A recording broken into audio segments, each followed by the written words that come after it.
Sydney, AFP. Australia's hard-right One Nation party faced a barrage of outrage on Thursday, March 28, after its leader Pauline Hanson was captured on camera suggesting the county's worst gun massacre was a conspiracy.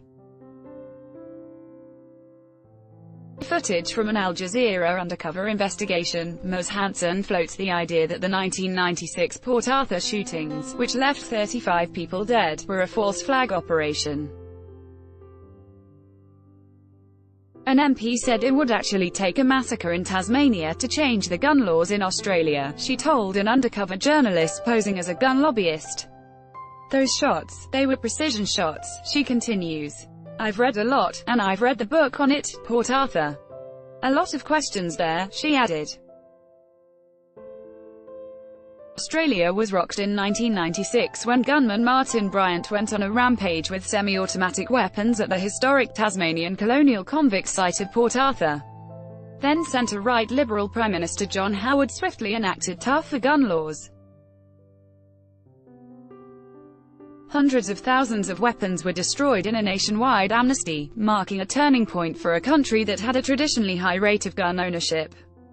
The reforms made Australia the gold standard for gun control advocates, and the laws retain overwhelming public support. The footage is a second hammer blow to Ms. Hanson ahead of elections expected in May. The same Al Jazeera investigation earlier this week revealed senior members of her party traveled to the United States late last year to solicit millions in donations from gun lobby group the National Rifle Association. Ms. Hanson was condemned by all political quarters on Thursday. Prime Minister Scott Morrison, whose Conservative Liberal Party has for years courted One Nation voters, slammed the far-right party's officials as appalling. The comments, particularly last night, and the linkages to Port Arthur, I'm sure all Australians would be shocked about, he told reporters.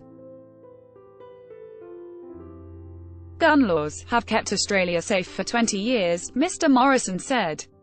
When it comes to this issue, we cannot allow it to be compromised or sliced away.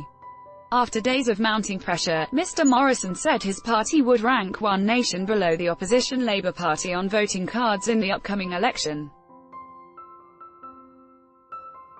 Under Australia's voting system, parties jostle for voter preference, as secondary votes can be critical, particularly in marginal seats like those in Northern Australia where One Nation enjoys its largest support. Mr. Morrison had resisted attacking Ms. Hanson and her party, fearing One Nation voters would not list the Liberal Party as a preference.